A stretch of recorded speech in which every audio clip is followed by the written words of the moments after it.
காசாவுக்குள்ள உணவுகளை திருடிய போதை மாத்திரைகளை உணவுக்குள் கலந்து பாலஸ்தீன மக்களை போதை வயப்பட்டவர்களாக மாற்ற வேண்டும் என்கிற சூழ்ச்சிகளில் எல்லாம் ஈடுபட்ட அநியாயக்காரர்கள் தற்போது தலைமறைவாகி இருக்கிறார்கள். இவர்களை நாங்கள் ஏற்றுக்கொள்ள மாட்டோம், இஸ்ரேலுக்குள்ளே இவங்களுக்கு வர முடியாது என்று இஸ்ரேல் திட்டவட்டமாக கைகழுவி விட்டுவிட்டார்கள். அதே நேரத்தில் இவங்களுக்கு கொடுத்த ஆயுதங்கள்ல பெரும்பாலான ஆயுதங்களை நாங்கள் இந்த யுத்த நிறுத்த பேச்சுவார்த்தைகள் வரும்போதே நாங்கள் கையகப்படுத்திட்டோம் என்கிற செய்தியை சொல்லியிருக்கிறாங்க. அது உண்மை என்று நம்ப முடியாது. ஏன்னா உள்ளுக்குள்ள அடிச்சுக்கிட்டு சாங்கடா என்று கூட அதை அவர்கள் விட்டுவிடுவதற்கு வாய்ப்புகள் இருக்கிறது. ஆனாலும் இவர்களுக்கு கொடுத்த சேலரி இனிமேல் கொடுக்கப்படாது. அவர்களுக்கும் எங்களுக்கும் எந்த தொடர்பும் இல்லை. நாங்க அவங்களை எங்களோட வந்து சண்டை இடுங்கன்னு சொல்லல, அவங்களாகத்தான் எங்களோட வந்து சண்டையிட்டாங்க. பாலஸ்தீன விடுதலை அமைப்போடு 14 அமைப்புகள் கூட்டு சேர்ந்து காசாவினுடைய விடுதலைக்காக போராடி கொண்டிருக்கிறார்கள்.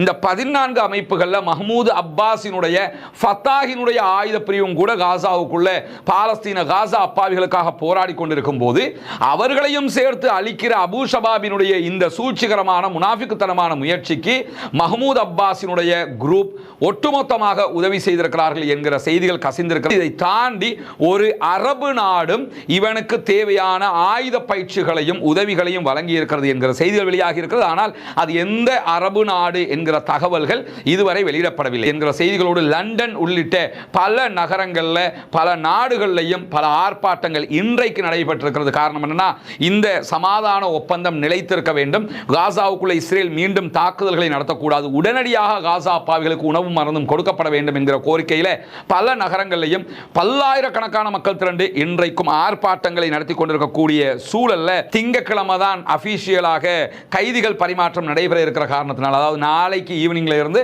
திங்கட்கிழமைக்குள்ள நடக்கும் என்கிற செய்திகள் வெளியாகி கொண்டிருக்கிறதுனால அதற்கு பிறகு ரஃபா கிராசிங் திறக்கப்படும் என்கிற செய்திகள், அந்த ஒப்பந்த பிரகாரம் அந்த ஆர்டருக்கு தான் எல்லாம் நடைபெற்று வருகிறது என்கிற செய்திகளும் இன்றைக்கு வெளியாகி இருக்கிற அதே நேரத்தில் ஹிஸ்புல்லாக்கள் கூட சாதிக்காததை பாலஸ்தீன விடுதலை அமைப்பினர் சாதித்து விட்டார்கள். 1967 அரபு படைகள் சாதிக்காததை இன்றைக்கு பாலஸ்தீன விடுதலை அமைப்பினர் சாதித்திருக்கிறார்கள். அவர்களுடைய பங்கர்கள் எல்லாம் நவீன மயப்படுத்தப்பட்ட பங்கர்களாக இருக்கிறது. எனவே அதுக்குள்ள அவங்களுக்கு தேவையான எல்லாமே இருக்குது. இன்னும் எத்தனை வருஷம் நம்ம யுத்தம் பண்ணாலும் அவங்க நம்மளோட யுத்தம் பண்ணுவாங்க என்பதை அவர்கள் ஒப்புக்கொள்ளுகிற அதே நேரம் பாலஸ்தீன விடுதலை அமைப்பினுடைய உறுதிப்பாடு இஸ்ரேலுக்கு இராணுவ வரலாற்று தோல்வியாக மாறி இருக்கிறது என்பதை இஸ்ரேலுடைய ஊடகங்களும் இஸ்ரேலுடைய ஆய்வாளர்களும் மிக தெளிவாக ஒப்புக்கொண்டிருக்கிறார்கள். யதார்த்தமும் அதுதான்.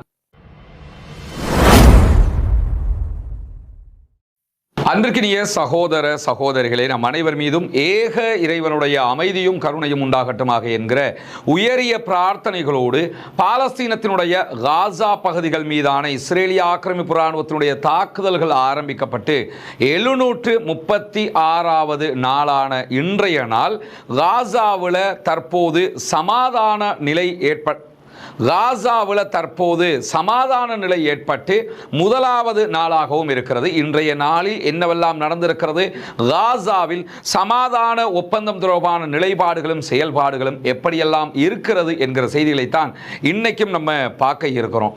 இன்றைய நாளில் வெளிவந்திருக்கக்கூடிய தகவல்களில் மிக முக்கியமான ஒரு செய்தி என்னன்னா, காசாவில் இருந்து காசாவினுடைய ஆக்கிரமிப்பு பகுதிகள் எந்த இடங்களை எல்லாம் இஸ்ரேல் ஆக்கிரமித்திருந்ததோ அந்த பகுதிகளில் இருந்து ஒப்புக்கொள்ளப்பட்ட பகுதிகளுக்கு அவர்கள் பின்வாங்கி இருக்கிறார்கள். குறிப்பாக நமக்கு தெரியும், எல்லோ பார்டர் வரைக்கும், எல்லோ லைன் வரைக்கும் அவங்க பின்வாங்கி இருக்கிறாங்க. இஸ்ரேலிய ஆக்கிரமிப்பு ராணுவம் பின்வாங்கியது உண்மைதானா, கரெக்டான இடத்துக்கு பின்வாங்கிட்டாங்க தானா என்பதை கண்காணித்து உறுதிப்படுத்த வேண்டியது அமெரிக்கா என்று ஈஜிப்ட், கத்தர், துருக்கியினுடைய பொறுப்பாக ஒப்பந்தத்திலே சொல்லப்பட்டிருக்கிற காரணத்தினால இன்றைய நாள் அமெரிக்காவினுடைய தூதர் ஸ்டீவ் விட்காஃப் உள்ளிட்டவர்களும் ஈஜிப்ட் அதே போன்று துருக்கி, கத்தர் அதிகாரிகளும் சம்பந்தப்பட்ட இடங்களுக்கு நேரடியாகவே போய் அவர்கள் பின்வாங்கி இருக்கிற செய்திகளை உறுதிப்படுத்தி இருக்கிறார்கள். எனவே இஸ்ரேலிய ஆக்கிரமிப்பு ராணுவம் முதல் கட்ட ஒப்பந்தத்தின் பிரகாரம் தாங்கள் ஒப்புக்கொண்டிருக்கக்கூடிய பகுதிகளுக்கு பின்வாங்கி இருக்கிறார்கள், அந்த பகுதிகளுக்கு போய்விட்டார்கள் என்பது கன்ஃபார்ம் பண்ணப்பட்டிருக்கிறது என்கிற செய்திகளை பாலஸ்தீன விடுதலை அமைப்புக்கும்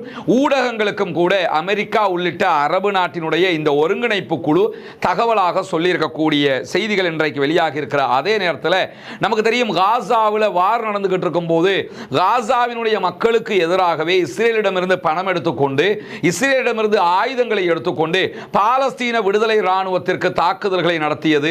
அதே போன்று காசாவுக்குள்ள உள்ள வருகிற உணவுகள் எப்பயாவது உள்ள வந்துச்சுன்னா அந்த உணவுகளையும் ஆயுத முனையில் திருடிக்கிட்டு போய் இஸ்ரேல் இராணுவத்திடத்தில் ஒப்படைக்கிறது. இப்படி பலவிதமான அநியாயங்களை யாசர் அபு ஷபாப் என்கிற ஒருவனுடைய தலைமையில் ஒரு குழு செய்து வந்தது. இந்த குழுவுக்கு எதிராக காசாவினுடைய நீதிமன்றம் கடந்த 4 மாதங்களுக்கு முன்பதாகவே 10 நாட்களுக்குள்ளாக சரண்டர் ஆக வேண்டும், இல்லை என்று சொன்னால் மரண தண்டனை விதிக்கப்படும் என்ற அறிவிப்பை விடுத்தும் இவர்கள் சரணடையவில்லை. இவங்க என்ன நினைச்சாங்கன்னா யுத்தமே நிற்காது, மொத்தமாக பாலஸ்தீன விடுதலை ராணுவம் அழிக்கப்படுகிற வரைக்கும் காலாகாலத்துக்கு யுத்தம் நடக்கும் என்றுதான் அவர்கள் நினைத்துக் கொண்டிருந்தார்கள். ஆனால் திடீர்னு யுத்தம் நின்றுடுச்சு. நின்ற கையோட பாலஸ்தீன விடுதலை ராணுவம் தற்போது மீண்டும் பாலஸ்தீன விடுதலை அமைப்பு காசாவினுடைய ஆட்சியை கையில் எடுத்திருக்கிறது. பாலஸ்தீன விடுதலை அமைப்பினுடைய சுகாதார அமைச்சகம் தான் அந்த மக்களுக்கு தேவையான அனைத்து காரியங்களையும் 2 ஆண்டுகளாகவும் செய்கிறார்கள், இப்பொழுதும் செய்து கொண்டிருக்கிறார்கள். இதே நேரத்தில் பாலஸ்தீன விடுதலை அமைப்பினுடைய அரசாங்கத்துக்கு கீழே இருக்கக்கூடிய உள்துறை அமைச்சகம், உள்நாட்டு பாதுகாப்பு அமைச்சகம் எல்லா பகுதிகளிலையும் பாலஸ்தீன போலீஸ் படையை நிறுத்தி இருக்கிறாங்க. அந்த புகைப்படங்கள் காட்சிகள் எல்லாம் வெளியாகி இருக்கிறது. ஆயுதங்களோடு அவங்க நிற்கக்கூடிய காட்சிகளை பார்க்க முடியும். அந்த புகைப்படங்கள் ஆயுதத்தோடு கூடிய புகைப்படங்கள்ங்கிறதுனால நம்ம இந்த இடத்துல காட்சிப்படுத்த முடியாது. இதே நேரத்தில் இஸ்ரேல் எங்கிருந்தெல்லாம் வெளியாகி இருக்கிறாங்களோ அந்த பகுதியில் அத்தனையும் தற்போது பாலஸ்தீன விடுதலை அமைப்பினுடைய அரசாங்கத்தின் அண்ட கண்ட்ரோலுக்கு கீழாக வந்திருக்கக்கூடிய சூழல்ல யாசர் அபு ஷபாப் உள்ளிட்ட காசாவுக்குள்ள உணவுகளை திருடிய போதை மாத்திரைகளை உணவுக்குள் கலந்து பாலஸ்தீன மக்களை போதை வயப்பட்டவர்களாக மாற்ற வேண்டும் என்கிற சூழ்ச்சிகளில் எல்லாம் ஈடுபட்ட அநியாயக்காரர்கள் தற்போது தலைமறைவாகி இருக்கிறார்கள். இவர்களை நாங்கள் ஏற்றுக்கொள்ள மாட்டோம், இஸ்ரேலுக்குள்ள இவங்களுக்கு வர முடியாது என்று இஸ்ரேல் திட்டவட்டமாக கைகழுவி விட்டு விட்டார்கள். அதே நேரத்தில் இவங்களுக்கு கொடுத்த ஆயுதங்கள்ல பெரும்பாலான ஆயுதங்களை நாங்கள் இந்த யுத்த நிறுத்த பேச்சுவார்த்தைகள் வரும்போதே நாங்கள் கையகப்படுத்திட்டோம் என்கிற செய்தியை சொல்லியிருக்கிறாங்க. அது உண்மை என்று நம்ப முடியாது. ஏன்னா உள்ளுக்குள்ள அடிச்சுக்கிட்டு சாங்கடா என்று கூட அதை அவர்கள் விட்டு விடுவதற்கு வாய்ப்புகள் இருக்கிறது. ஆனாலும் இவர்களுக்கு கொடுத்த சேலரி இனிமேல் கொடுக்கப்படாது. அவர்களுக்கும் எங்களுக்கும் எந்த தொடர்பும் இல்லை. நாங்க அவங்களை எங்களோட வந்து சண்டை இடுங்கன்னு சொல்லல, அவங்களாகத்தான் எங்களோட வந்து சண்டை இட்டாங்க. ஆனால் அவங்க எங்களோட சண்டை இட்டதுல எங்களுடைய சோல்ஜர்ஸ், இஸ்ரேலுடைய சோல்ஜர்ஸ் இறப்பு வீதம் குறைவதற்கு அது காரணமாக இருந்துச்சு. ஏன்னா நாங்க சாக வேண்டிய இடத்துல அவங்க செத்துக்கிட்டாங்க, எங்களோட வந்து இணைஞ்சு சண்டை இட்டாங்களே தவிர நாங்க நீங்க வந்துதான் ஆகணும் எல்லாம் கூப்பிடல. ஆனா அவர்களுக்கு பயிற்சி அளித்தது, அவர்களுக்கு தேவையான உதவிகளை செய்த விவகாரத்தில் எங்களோடு மஹமூத் அப்பாஸினுடைய பாலஸ்டைன் அத்தாரிட்டியும் இணைந்து கொண்டது என்பதை இஸ்ரேல் சொல்லியிருக்கிறது. அதே போன்று யாசர் அபு ஷபாபும் மிக தெளிவாக என்ன சொல்லியிருக்கிறான்னா, எங்களுக்கு எல்லா உதவிகளையும் மிக தெளிவாக மஹமூத் அப்பாஸினுடைய பாலஸ்டைன் அத்தாரிட்டியும் உதவியது என்று சொல்லியிருக்கிறான். ஆனால் இங்கே இருக்கக்கூடிய மிகப்பெரிய கவலையும் மிகப்பெரிய நகைமுரணும் என்னன்னு கேட்டால், பாலஸ்தீன விடுதலை அமைப்போடு 14 அமைப்புகள் கூட்டு சேர்ந்து காசாவினுடைய விடுதலைக்காக போராடி கொண்டிருக்கிறார்கள். இந்த 14 அமைப்புகளில் மஹமூத் அப்பாஸினுடைய ஃபத்தாஹினுடைய ஆயுத பிரிவும் கூட காசாவுக்குள்ள பாலஸ்தீன காசா அப்பாவிகளுக்காக போராடி கொண்டிருக்கும் போது அவர்களையும் சேர்த்து அழிக்கிற அபு ஷபாபினுடைய இந்த சூழ்ச்சிகரமான முனாஃபிக்குத்தனமான முயற்சிக்கு மஹமூத் அப்பாஸினுடைய குரூப் ஒட்டுமொத்தமாக உதவி செய்திருக்கிறார்கள் என்கிற செய்திகள் கசிந்திருக்கிறது. 86 வயதை அடைகிறார். மரணத்தை நோக்கிய வயது மூப்புனால மரணத்தை நோக்கிய அந்த நெருக்கமான வயது என்கிறத நம்ம புரிய முடியும். இப்படியான சூழல்ல கூட இந்த அநியாயத்திற்கு இந்த ஆள் தொண போறாரே என்பதுதான் கவலைக்குரியது. இதை தாண்டி ஒரு அரபு நாடும் இவனுக்கு தேவையான ஆயுத பயிற்சிகளையும் உதவிகளையும் வழங்கி இருக்கிறது என்கிற செய்திகள் வெளியாகி இருக்கிறது. ஆனால் அது எந்த அரபு நாடு என்கிற தகவல்கள் இதுவரை வெளியிடப்படவில்லை. எது எப்படி போனாலும் யாசர் அபு ஷபாப் தற்போது பாலஸ்தீன விடுதலை அமைப்பால் தேடப்படுகிற பகிரங்க குற்றவாளியாக மாறியிருக்கிறான். அவனுடைய குழுவும் தேடப்படுகிறது. அவர்கள் இவர்களிடத்தில் சிக்குகிற அடுத்த கணம் பாலஸ்தீனத்தினுடைய அரசாங்கம் அவர்களுக்கான மரண தண்டனையை நிறைவேற்றும் என்பதை ஆல்ரெடி சொல்லியிருக்கிறாங்க. யாசர் அபு ஷபாபினுடைய குழுவை சேர்ந்த 16 பேர் இந்த யுத்த காலத்திலேயே மரண தண்டனை விதிக்கப்பட்டிருக்கிறார்கள் என்கிற செய்திகளும் நம்ம ஏற்கனவே பார்த்திருக்கிறோம். இப்படியான சூழலில் தான் கடந்த 24 மணி நேரங்களுக்குள்ளாக காசாவினுடைய மருத்துவமனைகளுக்கு 116 மரணித்த சகோதரர்களுடைய ஜனாசாக்கள் கொண்டு வரப்பட்டிருக்கிறது. ஏன்னா இந்த யுத்த காலத்தில் கொல்லப்பட்டவங்க ஷஹீதானவங்களோட உடல்களை மீட்க முடியாத உடல்கள் தற்போது மீட்கப்பட்டு கொண்டிருக்கின்றன. எல்லோரும் தங்களுடைய அந்த காட்சிகளை அல் ஜசீரா விவரிக்கிறது. இந்த புகைப்படத்தை போட்டு ஒரு செய்தியை போட்டுக்கிறாங்க. என்னன்னா, தங்களுடைய அன்புக்குரியவர்களை தேடுகிறார்கள் கட்டிட இடுபாடுகளுக்கும் மத்தியிலே என்கிற செய்தி நெஞ்சை துளைக்கிற செய்தியாக இருக்கிறது. அத்தனை பேருமே யாரையாவது ஒருத்தரை இழந்திருக்கிறாங்க. கணவனை மனைவி இழந்திருக்கிறாள், மனைவியை கணவன் இழந்திருக்கிறார், குடும்பமாக குழந்தைகளை இழந்திருக்கிறார்கள், ஒரு தகப்பனாக பிள்ளைகள், இப்படி எல்லோருமே யாரையோ ஒருவரை இழந்துதான் இருக்கிறார்கள். எந்த குடும்பத்திலும் இழப்பில்லாத குடும்பமே கிடையாது என்கிற நிலையில அத்தனை பேரும் அவர்களுடைய அன்புக்குரியவர்களை எல்லா பகுதிகளிலும் தேடி அலைந்து கொண்டிருக்கிறார்கள். அல்லாஹு தாலா அவர்களுக்கு மன நிம்மதியை கொடுக்க வேண்டும். அவர்களுக்கு அல்லாஹு தாலா உடல் ஆரோக்கியத்தையும் மன வலிமையும் மேலதிகமாக கொடுக்க வேண்டும் என்கிற பிரார்த்தனைகளோடு பாலஸ்தீன சுகாதார அமைச்சகம் அத்தனைக்கும் நாங்கள் தயாராக இருக்கிறோம், உதவிகள் உள்ளே வருகிற போது மருத்துவ வேலைகளை வேகமாக செய்வதற்கு நாங்கள் தயாராக இருக்கிறோம் என்கிற செய்திகளை சொல்லியிருக்கிறார். அதே நேரம் இத்தாலி இன்றைக்கு ஒரு அறிவிப்பை விடுத்திருக்கிறார்கள். தொடர்ந்து காசாவினுடைய மக்களுக்கு உதவிகள் செய்வதற்கு எங்களுடைய அரசும் எங்களுடைய மக்களும் துணையாக நிற்பார்கள் என்கிற செய்திகளோடு லண்டன் உள்ளிட்ட பல நகரங்களில் பல நாடுகளிலையும் பல ஆர்ப்பாட்டங்கள் இன்றைக்கு நடைபெற்றிருக்கிறது. காரணம் என்னன்னா, இந்த சமாதான ஒப்பந்தம் நிலைத்திருக்க வேண்டும். காசாவுக்குள்ள இஸ்ரேல் மீண்டும் தாக்குதல்களை நடத்தக்கூடாது, உடனடியாக காசா பாவிகளுக்கு உணவு மருந்தும் கொடுக்கப்பட வேண்டும் என்கிற கோரிக்கையில் பல நகரங்களிலையும் பல்லாயிரக்கணக்கான மக்கள் திரண்டு இன்றைக்கும் ஆர்ப்பாட்டங்களை நடத்தி கொண்டிருக்கக்கூடிய சூழல்ல ரஃபா கிராசிங் எதிர்வருகிற செவ்வாய்க்கிழமை முழுமையாக திறக்கப்படும் என்கிற செய்திகள் வெளியாகிருக்குன்னா, திங்கட்கிழமை தான் அபிஷியலாக கைதிகள் பரிமாற்றம் நடைபெற இருக்கிற காரணத்தினால், அதாவது நாளைக்கு ஈவினிங்ல இருந்து திங்கட்கிழமைக்குள்ள நடக்கும் என்கிற செய்திகள் வெளியாகி கொண்டிருக்கிறதுனால அதற்கு பிறகு ரஃபா கிராசிங் திறக்கப்படும் என்கிற செய்திகள், அந்த ஒப்பந்த பிரகாரம் அந்த ஆர்டருக்கு தான் எல்லாம் நடைபெற்று வருகிறது என்கிற செய்திகளும் இன்றைக்கு வெளியாகி இருக்கிற அதே நேரத்தில் காசாவினுடைய நகராட்சி ஒரு அறிவிப்பை இன்றைக்கு விடுத்திருக்கிறார்கள். நகரத்தினுடைய முக்கியமான வீதிகளை மீண்டும் திறக்க தொடங்கியுள்ளோம் என்கிற செய்திகளை சொல்லியிருக்கிறாங்க. ஏன்னா எல்லா ரோடையுமே அடிச்சு நாசமாக்கிட்டாங்க. அங்க எந்த ரோடுமே நல்ல ரோடுன்னு கிடையாது. அந்த ரோடுகளில் பல ரோடுகளை மூடி வச்சிருந்தாங்க, போயிடாதீங்கன்னு சொல்லியிருந்தாங்க. என்னன்னா அதுல எல்லாம் கன்னி வெடிகள் புதைக்கப்பட்டிருக்கலாம் என்கிற சந்தேகத்தில் நேற்று இந்த சமாதான வேலைகள் எல்லாம் மும்முரமாக நடைபெற்று வந்தது. நேற்று முந்தினால் இந்த ஓரிரு நாட்களுக்குள்ளாகவே அல்ஹம்துலில்லாஹ் என்று சொல்லி காசாவினுடைய நகராட்சி சில முக்கியமான பாதைகளை சோதனை செய்து முடித்து விட்டார்கள். அந்த ரோடை பயன்படுத்தலாம் என்கிற செய்திகளை சொல்லியிருக்கிறாங்க.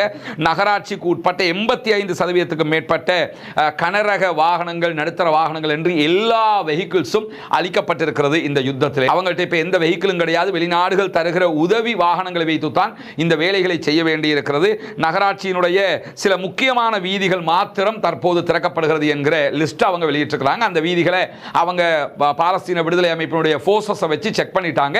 அங்க எதுவுமே கிடையாதுன்னு சொல்லி உடனடியாக போகலாம் நீங்க என்கிற அறிவிப்புகள் விடுக்கப்பட்டிருக்கக்கூடிய சூழல்ல ட்ரம்ப் அமெரிக்க அதிபர் எதிர்வருகிற திங்கட்கிழமை இஸ்ரேலுக்கு வருகிறார் என்கிற செய்திகள் வெளியாகி இருக்கிறது. இஸ்ரேலுடைய நெசட்ல அவர் உரையாற்ற இருக்கிறார். அதே நேரத்தில் அதை முடிச்சிட்டு அப்படியே அவர் ஈஜிப்டுக்கு வருவார். ஈஜிப்டில் இந்த சமாதான உடன்படிக்கை கையெழுத்திடப்படும். அதிலே பல தலைவர்களும் பங்கெடுப்பார்கள் என்று சொல்லப்பட்டிருக்கிறது. அது பல நாட்டின் தலைவர்களா வேறு யாருமா என்கிற விவரங்கள் இதுவரைக்கும் குறிப்பிடப்படவில்லை. குறிப்பாக ட்ரம்பினுடைய வருகைக்காக சற்று நேரத்துக்கு முன்பதாக அமெரிக்காவினுடைய மிக பிரம்மாண்டமான விமானங்களில் ஒன்றாக இருக்கக்கூடிய போயிங் C-17 வகையான 6 விமானங்கள் இஸ்ரேலுக்கு வந்தடைந்திருக்கிறது. ஏன்னா அது அமெரிக்க அதிபர் வரும்போது போர்சஸை கொண்டு வருவாங்க, பாதுகாப்பை பலப்படுத்துவாங்க. இதெல்லாம் எந்த நாட்டுக்கு அவர் போனாலும் செய்யக்கூடிய டொனால்ட் ட்ரம்புக்கு இல்லை, யார் இருந்தாலும் அமெரிக்காவுடைய அதிபராக செய்யுகிற வேலைகள் தான். அந்த அடிப்படையில் தான் இந்த விமானங்கள் தற்போது தரையிறங்கி இருக்கின்றன. பாதுகாப்பு ஏற்பாடுகள் செய்யப்படுகிறது. நெசட்ல அவர் உரையாற்றினதுக்கு பிறகு ஈஜிப்டுக்கு போவார். ஈஜிப்டிலையும் இதே போன்ற பாதுகாப்பு ஏற்பாடுகள் செய்யப்படுகின்றன. ஆனால் இந்த விமானங்கள் இதுவரைக்கும் ஈஜிப்டுக்கு போகல, இஸ்ரேலுக்கு தான் போயிருக்கிறாங்க. இஸ்ரேல் அவரை வரவேற்பதற்குரிய ஏற்பாடுகளை செய்வதாக இன்றைக்கு அறிவித்திருக்கக்கூடிய சூழல்ல இஸ்ரேல் அதே போன்று அரபிகள் இஸ்லாமியர்களுக்கு ஒரு முக்கியமான விவகாரமாக காசாவினுடைய அமைதி அமைந்திருக்கிறது என்கிறார் அமெரிக்க அதிபர் டொனால்ட் ட்ரம்ப். இன்றைக்கு அவர் வெளியிட்டிருக்கக்கூடிய அறிவிப்பில் காசாவினுடைய தரைகளில் உடல்கள் மீட்கப்பட்டு கொண்டிருக்கின்றன. மரணித்தவர்களுடைய உடல்களை எடுக்க முடியாமல் இருந்தாங்க, தற்போது அவைகள் மீட்கப்பட்டு கொண்டிருக்கின்றன. நான் இஸ்ரேலுக்கு போவேன், நெசட்டில் பேசுவேன், எகிப்துக்கும் போவேன் என்கிற செய்திகளை அவரே தன்னுடைய சோஷியல் ட்ரூத் பக்கத்தில் வெளியிட்டிருக்கிறார். அதே நேரத்தில் பணைய கைதிகள் எதிர்வருகிற திங்கட்கிழமை திரும்பி வருவார்கள். சுமார் 28 பேருடைய உடல்களும் இஸ்ரேலுக்கு கிடைக்கும் என்கிற தகவல்களையும் அவர் உறுதிப்படுத்தியிருப்பது மட்டுமல்லாமல் காசா மீண்டும் கட்டி எழுப்பப்படும். பல பணக்கார நாடுகள் இதற்காக உதவி செய்வதற்கும் தயாராக இருக்கிறார்கள். காசா ஒப்பந்தம் கையெழுத்தாகும் நிகழ்விலே பல தலைவர்களும் பங்கெடுப்பார்கள் என்கிற செய்திகளை அமெரிக்க அதிபர் டொனால்ட் ட்ரம்பும் உறுதிப்படுத்தியிருக்கிறார். பெரும்பாலும் துருக்கியினுடைய அதிபர் அர்துகான் வருவதற்கான வாய்ப்பு அதிகமாக இருக்கிறது. அதே போன்று கத்தருடைய அதிபர் அதிலே பங்கெடுப்பதற்கான வாய்ப்புகள் இருக்கிறது. ஈஜிப்டினுடைய அதிபர் ஆல்ரெடி அங்குதான் இருக்கிறார். இஸ்ரேலுடைய தலைவர்கள் பிரதமர் போவாரா இல்லையா என்கிற கேள்விகள் இருக்கிறது. ஆனால் அமெரிக்க அதிபர் டொனால்ட் ட்ரம்போடு இந்த ஒப்பந்தத்தில் யார் யார் கையெழுத்திடுவார் அவர்கள் தரப்பில் இருந்து என்கிற கேள்விகள் எல்லாம் இருக்கும்போது அவங்கள யாரு போவாங்க என்கிற செய்திகள் இதுவரை வெளியாகவில்லை. மேலும் மேலதிகமாக அரபு நாடுகளுடைய வேறு எந்த நாடுகளுடைய தலைவர்களாவது செல்வார்களா என்கிற கேள்விகளும் எழுப்பப்படுகிறது. ஆனால் இதுவரைக்கும் அதற்குரிய பதில்கள் கிடைக்கவில்லை. குறிப்பாக ஜோர்தானுடைய மன்னர் இரண்டாம் அப்துல்லா செல்வதற்கான வாய்ப்புகள் இருப்பதாக நம்பப்படுகிறது. பொறுத்திருந்து பார்ப்போம் யார் யாரெல்லாம் இந்த சமாதான உடன்படிக்கையிலே பங்கெடுக்க இருக்கிறார்கள் என்பது. இப்படியான சூழல்ல தான் காசா ஒப்பந்தம் தொடர்பாக பாலஸ்தீன விடுதலை அமைப்பினர் இன்றைக்கு கூட்டாக ஒரு அறிவிப்பை விடுத்திருக்கிறார்கள். பாலஸ்தீனத்தில் இருக்கக்கூடிய 14 அமைப்புகளுடைய கூட்டணி இந்த அறிவிப்பை விடுத்திருப்பதை நம்ம பார்க்க முடியும். ஈஜிப்ட், கத்தர், அதே போன்று துருக்கியினுடைய முயற்சிகளை நாங்கள் பாராட்டுகிறோம். சமாதானத்திற்காக அவர்கள் உழைத்திருக்கிறார்கள். இந்த ஒப்பந்தத்திற்கு இஸ்ரேலிய ஆக்கிரமிப்பினுடைய உறுதிப்பாட்டை உறுதிப்படுத்த இவர்களையும் அதோடு சேர்த்து அமெரிக்காவையும் வாஷிங்டனையும் நாங்கள் அழைக்கிறோம் என்று மீண்டும் சொல்லியிருக்கிறார்கள். சமாதான ஒப்பந்தத்தை காப்பாற்ற வேண்டியது நாங்கள் இல்லை, நாங்கள் காப்பாற்றிக்கிட்டே தான் இருப்போம். ஆனால் இஸ்ரேல் காப்பாற்றணும், அதற்கு இந்த அரபு நாடுகளும் அமெரிக்காவும் தான் பொறுப்பு என்று சொல்லியிருக்கக்கூடிய பாலஸ்தீன விடுதலை அமைப்பினர் இனப்படுகொலையை நிராகரிக்கும் விதமாக உலகளாவிய ஒத்துழைப்பு அமைப்புகளை நாங்கள் அழைக்கிறோம் என்று சொல்லியிருக்கிறாங்க. இனப்படுகொலை நீங்க வேண்டும், சமாதானம் மலர வேண்டும் என்று நீங்கள் அத்தனை பேரும் குரல் கொடுத்து கொண்டே இருக்க வேண்டும் என்கிற கோரிக்கையோடு காசாவினுடைய மறு கட்டமைப்பில் அரபு அதே போன்று சர்வதேச பங்களிப்பில் இருந்து பயனடைய நாங்கள் தயாராக இருக்கிறோம் என்கிற செய்திகளையும் சொல்லியிருக்கிறார். காசா மீண்டும் கட்டப்பட இருக்கிறது, மீண்டும் அதற்கான உதவிகள் வர இருக்கிறது. அந்த பலனை எல்லாம் நாங்கள் எங்கள் மக்களுக்கு எடுத்துக் கொடுப்பதற்கு நாங்கள் தயாராக இருக்கிறோம் என்று சொல்லிவிட்டு இந்த ஒப்பந்தம் இஸ்ரேலிய ஆக்கிரமிப்பினுடைய இடப்பெயர்ச்சி திட்டங்கள் அதே போன்று அரசியல் பாதுகாப்பு அனைத்திலும் தோல்வியாகவும் அமைந்திருக்கிறது என்றும் சுட்டிக்காட்டியிருக்கிறார். இந்த ஒப்பந்தம் அவங்களுக்கு வெற்றியாக மாறும் அவங்க நினைச்சாங்க, ஆனால் அவங்களுக்கு அது வெற்றியாக மாறல. அது அப்பாவி பொதுமக்களாகிய காசா மக்களுடைய வெற்றியாக மாறி இருக்கிறது. எந்த ஒரு வெளிநாட்டு பாதுகாப்பையும் நாங்கள் நிராகரித்திருக்கிறோம். எந்த ஒரு வெளிநாட்டினுடைய ஆயுதம் தாங்கிய குழுவும் எங்க நாட்டுக்குள்ள நுழைய முடியாது, அதில் நாங்கள் ஏற்றுக்கொள்ளவே இல்லை. ஒப்பந்தத்தில் தெளிவாக சொல்லிட்டோம் என்று சொல்றாங்க. காசா பகுதியினுடைய ஆட்சியினுடைய வடிவத்தை தீர்மானிப்பது பாலஸ்தீனத்தினுடைய உள் விவகாரம் என்பதையும் மீண்டும் மீண்டும் நாங்கள் உறுதிப்படுத்தி இருக்கிறோம். எனவே எங்களுடைய சமாதான பேச்சில் திட்ட தெளிவாக சொல்லிட்டோம், உள்ள ஆயுதத்தோட வெப்பனோட எந்த ராணுவமும் வரக்கூடாது, எங்களை நீங்க வந்து ஆளக்கூடாது. குறிப்பாக எதுக்கு வர்றீங்க போறீங்கிறத தாண்டி எங்களை வெளிநாட்டு சக்திகள் ஆளக்கூடாது என்பதில் தெளிவாக இருக்கிறோம் என்று அவங்க அறிவிப்பு விடுத்திருக்கிறார். அதே நேரம் இன்றைக்கு அல் ஜசீரா ஒரு முக்கியமான கட்டுரையை வெளியிட்டிருக்கிறாங்க. இஸ்ரேலுடைய தற்போதைய நிலை என்ன என்பதை விவரிக்கிற ஒரு மிக முக்கியமான ஒரு ஆர்டிக்கலாக இருக்கிறது. இஸ்ரேலுடைய ஆய்வாளர்கள் என்ன சொல்லுகிறார்கள், இஸ்ரேலுடைய ஊடகங்கள் தற்போதைய நிலையை, இந்த யுத்தத்தினுடைய ஃபைனல் கட்ட முடிவை என்ன சொல்றாங்க என்பது விதமாக வெளியிடப்பட்டிருக்கக்கூடிய ஒரு முக்கியமான ஆர்டிக்கல். பாலஸ்தீன விடுதலை அமைப்பை தோற்கடிப்பதற்கு நாங்கள் தவறிவிட்டோம், அவர்களுடைய யுத்தம் எங்களுடைய வரலாற்றில் மிக மிக கடுமையானது என்று இஸ்ரேலுடைய ஆய்வாளர்கள் சொல்லுகிற தரவுகளை மொத்தமாக தொகுத்து வழங்கி இருக்கிறது அல் ஜசீராவினுடைய அரபு பக்கம். இந்த ஆர்டிக்கலை நீங்கள் அல் ஜசீராவிலையும் போய் அரபுல தெரிந்தவங்க பார்க்க முடியும். குறிப்பாக அந்த ஆர்டிக்கலில் வரக்கூடிய முக்கியமான செய்திகள் என்னன்னா, 2 ஆண்டுகள் சண்டைக்கு பிறகு காசாவினுடைய பகுதி மீதான இஸ்ரேலிய ஆக்கிரமிப்பு ராணுவத்தினுடைய தாக்குதல்கள் யுத்தம் என்பது மூலோபாய தோல்வி, அதாவது டோட்டலான ஒரு தோல்வி, அதில் எந்த ஒரு வெற்றியும் கிடையாது என்று சொல்லி இஸ்ரேலிய ஊடகங்கள் பல செய்திகளை வெளியிட்டிருக்கிறார்கள். அந்த செய்தியில் மிக முக்கியமாக குறிப்பிடப்படுகிற விவகாரம் என்னன்னு கேட்டால், இஸ்ரேல் பாலஸ்தீன விடுதலை அமைப்பை தோற்கடிக்கவும் இல்லை, அவர்களை பலவீனப்படுத்தவும் முடியாமல் போய்விட்டது. அவங்க கெத்துல பலமா தான் இருக்கிறாங்க. 2 ஆண்டுகள் இந்த யுத்தத்தில் நம்ம தான் தோல்வி அடைந்திருக்கிறோம் என்று சொல்லக்கூடிய இஸ்ரேலிய ஊடகங்கள்ல சேனல் 13 பேசக்கூடிய இஸ்ரேலுடைய இராணுவ விவகார ஆய்வாளர்களில் ஒருவராக இருக்கக்கூடிய ஆலோன் பென் டேவிட் தெரிவித்திருக்கக்கூடிய கருத்துக்கள் மிக முக்கியமானது. ஏன்னா இவர் இஸ்ரேலில் ரொம்ப ஃபேமஸான இராணுவ ஆய்வாளராக இருக்கிறார். அவர் சொல்லும்போது என்ன சொல்றாருன்னா, பாலஸ்தீன விடுதலை அமைப்புக்கு எதிரான யுத்தத்தை இஸ்ரேலுடைய வரலாற்றில் மிக நீளமான யுத்தம், அதே போன்று மிகவும் கடினமான யுத்தம் என்று சொல்லி அவர் விவரிக்கிறார். இஸ்ரேல் இப்படி ஒரு யுத்தத்தை லைஃப்லயே சந்திச்சதில்லை, எல்லாத்தையும் அசால்ட் அணி, இவங்களுக்கு எல்லாம் என்ன பலம் இருக்குது, இவங்க எல்லாம் யாரு என்று நினைத்துக் கொண்டிருந்தார்கள், ஆனால் அடித்து தூக்கிவிட்டார்கள் பாலஸ்தீன விடுதலை அமைப்பினர் என்கிற செய்தி அதிலே தொகுக்கப்பட்டிருக்கிறது. அது மட்டுமல்லாமல் அக்டோபர் 7, 2023 முதலாக இஸ்ரேலிய இறப்புகளுடைய எண்ணிக்கை 1972 எட்டி இருக்கிறது என்று ஆளாளுக்கு ஒவ்வொரு கருத்தை சொல்றாங்க. ஆனால் நிஜமான கருத்து என்னங்கிறத நம்ம தெளிவாக பல வீடியோக்களில் சொல்லி இருக்கிறோம். இந்த தாக்குதல்கள் அக்டோபர் 7 தாக்குதல்களில் 913 பேர் இஸ்ரேலிய ஆக்கிரமிப்பு ராணுவத்தை சேர்ந்தவர்கள் தான் கொல்லப்பட்டிருக்கிறார்கள் என்கிற செய்திகளையும் சொல்லக்கூடிய இஸ்ரேலிய ஊடகங்கள், பிரச்சனை என்பது ரொம்ப வேகமாக உருவெடுத்துக் கொண்டே இருக்கிறது. ரொம்ப சிக்கலான நிலவரமாக பாலஸ்தீனத்துக்கு எதிரான இந்த யுத்தத்தினுடைய தாக்கங்கள் இஸ்ரேலுக்குள்ள மாறி இருக்கிறது. இஸ்ரேல் இன்னும் ராணுவ ரீதியாக பிரச்சனையை தீர்க்க முடியும் என்கிற மாயையில் இருக்கிறது. யுத்தம் பண்ணி குண்டு போட்டு இந்த பிரச்சனைக்கு தீர்வு வந்துடலாம் என்று சொல்லி இஸ்ரேல் நம்பிக்கிட்டு இருக்கிறாங்க. இதில் தீர்வே வராது. இதற்கு தீர்வு அந்த ரெண்டு நாட்டு தீர்வு தான். பாலஸ்டைன் தனிநாடு, நம்ம தனிநாடு என்பதுதான் தீர்வு என்பது இஸ்ரேலுடைய ஆய்வாளர்களை பலவிடுத்தம் சொல்லக்கூடிய ஒரு நிகழ்வாக மாறி இருக்கக்கூடிய சூழல்ல அந்த ஆர்டிக்கல்ல மிக முக்கியமான பகுதி என்னன்னா, இது ஒரு வரலாற்று தோல்வி என்பது இன்றைக்கு இஸ்ரேலிய ஆய்வாளர்களால், இஸ்ரேலிய ஊடகங்களால் ஒப்புக்கொள்ளப்பட்டிருக்கிறது. குறிப்பாக இஸ்ரேலிய ஆக்கிரமிப்பு ராணுவம் அதனுடைய அனைத்து வலிமைகளையும் மீறி பாலஸ்தீன விடுதலை அமைப்பை தோற்கடிக்க முடியாமல் தோல்வி அடைந்திருக்கிறது. எவ்வளவு வலிமையாக இருந்தும் அவங்களால ஜெயிக்க முடியல, தோத்து போயிட்டாங்க என்று சொல்லி ரிசர்வ் மேஜர் கிலாட் ஆப் என்கிறவர் ஒப்புக்கொண்டிருக்கிறார் என்கிற தரவுகள் இன்றைக்கு தெரிவிக்கப்பட்டிருக்கிறது. இஸ்ரேலிய ஆக்கிரமிப்பு ராணுவத்தினுடைய ரிசர்வ் படையினுடைய மேஜர் ஜெனரலாக செயல்பட்டவரே நம்ம தோல்வி அடைஞ்சிட்டோம் என்று சொல்லி பகிரங்கமாக ஒப்புக்கொண்டிருக்கிறார். அதே நேரம் பாலஸ்தீன விடுதலை அமைப்பினரை எதிர்கொண்ட விரிவான தாக்குதல்களை நம்ம நடத்தினாலும் அவர்கள் உறுதியாக நின்றார்கள் என்பதை நாம் ஒப்புக்கொள்ள வேண்டும். நம்ம நிறைய தாக்குதல்கள் அவங்களுக்கு எதிராக நடத்தி இருக்கிறோம், ஆனால் அவங்க உறுதியாகவே நின்றார்கள், நாம் தான் தோல்வி அடைந்திருக்கிறோம் என்று சொல்லிட்டு ஈரானையும் ஏன் ஹூத்திகளையும், யமனில் இருக்கக்கூடிய ஹூத்திகள் மீதும் பரந்துபட்ட தாக்குதல்களை நடத்த முடிந்த இஸ்ரேலிய ஆக்கிரமிப்பு ராணுவத்தால் பாலஸ்தீன விடுதலை அமைப்பினரை அழிக்க முடியவில்லை என்று சொல்லி இஸ்ரேலுடைய ரிசர்வ் படையினுடைய மேஜர் ஜெனரல் மிக தெளிவாக ஒப்புக்கொண்டிருக்கிறார் என்கிற செய்திகளை இஸ்ரேலிய ஊடகங்களே போட்டு கிழிச்சு தொங்க விட்டுக்கிட்டு இருக்கிறாங்க.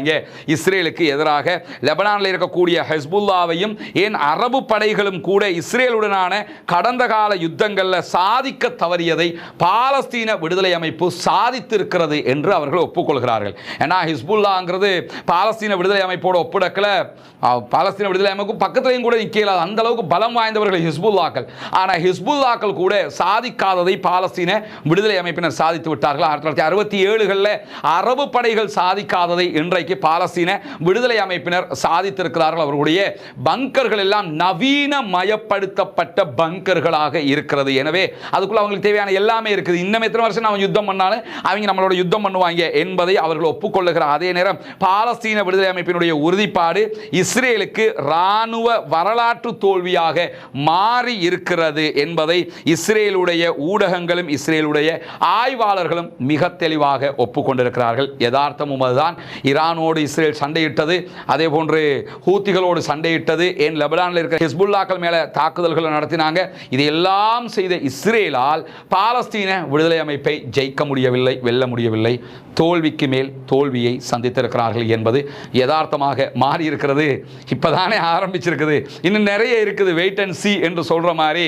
அடுத்ததாக இருக்கக்கூடிய முக்கியமான பிரச்சனை எலெக்ஷன். சீக்கிரமா எலெக்ஷன் வைக்க வேண்டியிருக்குது.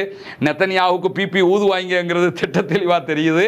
அல்லாஹுடைய அருளால், அல்லாஹினுடைய உதவியால் பாலஸ்தீனத்தினுடைய வெற்றி செய்திகளை படிப்படியாக நீங்க கேட்கத்தான் போறீங்க. தொடர்ந்து இணைந்திருங்கள். ரஸ்மின் மயசி நியூஸ் மற்றும் ரஸ்மின் டாக்ஸ் ஆகிய இரண்டு நம்முடைய யூடியூப் சேனல்களையும் சப்ஸ்கிரைப் செய்யாத சகோதரர்கள் சப்ஸ்கிரைப் செய்து கொள்ளுகிற அதே நேரம் நம்முடைய டெலிகிராம், அதே போன்று நம்முடைய வாட்ஸ்அப் சேனல்களையும் பின்தொடருங்கள், அதிலையும் இணைந்து கொள்ளுங்கள். நம்முடைய செய்திகள் உடனுக்குடன் உங்களை வந்தடைந்துவிடும் என்கிற தகவல்களோடு அதே போன்று ஃபேஸ்புக் தளம், எக்ஸ், இன்ஸ்டாகிராம், டிக்டாக் ஆகிய தளங்களிலும் ரஸ்மின் எம்ஐஎஸ்சி என்கிற பெயரில் நீங்கள் நம்மை பின்தொடர முடியும். நிறைய தகவல்களுக்காக காத்திருங்கள். உங்களை மீண்டும் மீண்டும் சந்திப்பதற்கு தயாராக இருக்கிறோம். பாலஸ்தீன மக்களுக்கான குரல் என்றைக்கும் ஓங்கி ஒலிக்க வேண்டும். பாலஸ்தீனம் வெற்றி பெற வேண்டும். பாலஸ்தீனம் சுதந்திரம் அடைய வேண்டும். பாலஸ்தீன மக்களும் நம்மை போன்று நிம்மதியானவர்களாக மாற வேண்டும், வாழ வேண்டும் என்கிற பிரார்த்தனைகளை ஒவ்வொரு தொழுகைகளிலும் இணைத்துக் கொள்ளுங்கள். அவர்களை நம்முடைய அங்கமாக மாற்றிக்கொண்டு நாம் பிரார்த்தனை செய்ய கடமைப்பட்டிருக்கிறோம். சகோதரர்களே, தோழர்களே, நண்பர்களே, தாய்மார்களே, பெரியவர்களே என்கிற கோரிக்கையோடு பாலஸ்தீன மக்களுக்காக ஜனநாயக ரீதியாக என்றைக்கும் குரல் எழுப்புவோமாக. வாஹிர் தஅவானா அல்ஹம்துலில்லாஹி ரப்பில் ஆலமீன்.